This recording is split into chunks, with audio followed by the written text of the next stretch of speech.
A longitudinal comparison study combines the comparison and longitudinal approaches, and the result is obvious: a longitudinal comparison study. Research design that is longitudinal comparative can be used to answer the general question: have the differences between X and Y in groups A and B changed over time? One of the best examples of a longitudinal comparison study is the work of Swedish statistician and professor of global health by the name of Hans Rosling.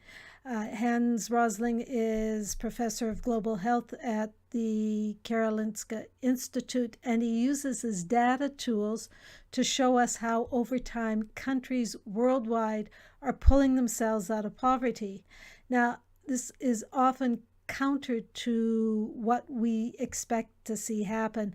And he has another project as well, the Ignorance Project, with his son Ola Rosling, in which they are trying to help develop tools and ways of representing data changes comparatively and over time in order to combat the most glaring aspects of ignorance that they are finding worldwide in very well-educated people. I've provided you here with links to two of their talks, one by Hans Rosling and the other more recently by Rosling and his son Ola. They're definitely worth watching. And finally, the last research design that we're going to look at is the experiment. An experiment research design is used to determine what, if any, effect a change in one variable has on another.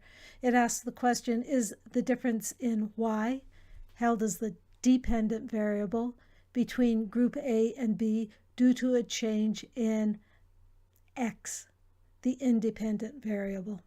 Although experimental research is considered the strongest of all research designs in terms of producing robust and trustworthy results with internal validity, true experiments are rarely conducted in sociology.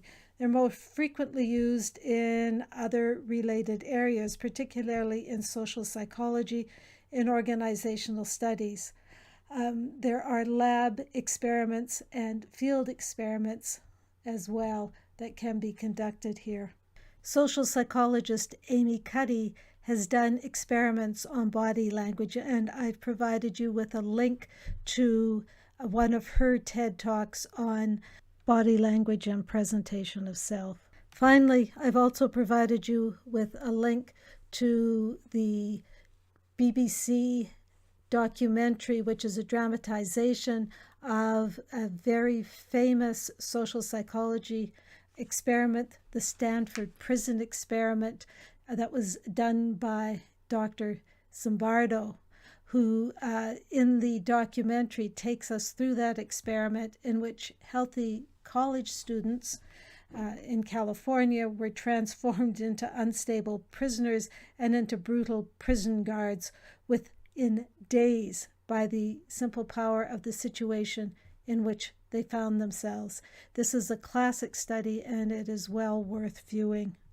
It's this study, as well as a few others, that have really inspired the kind of ethics that we now are subjected to within universities in terms of how we conduct our research.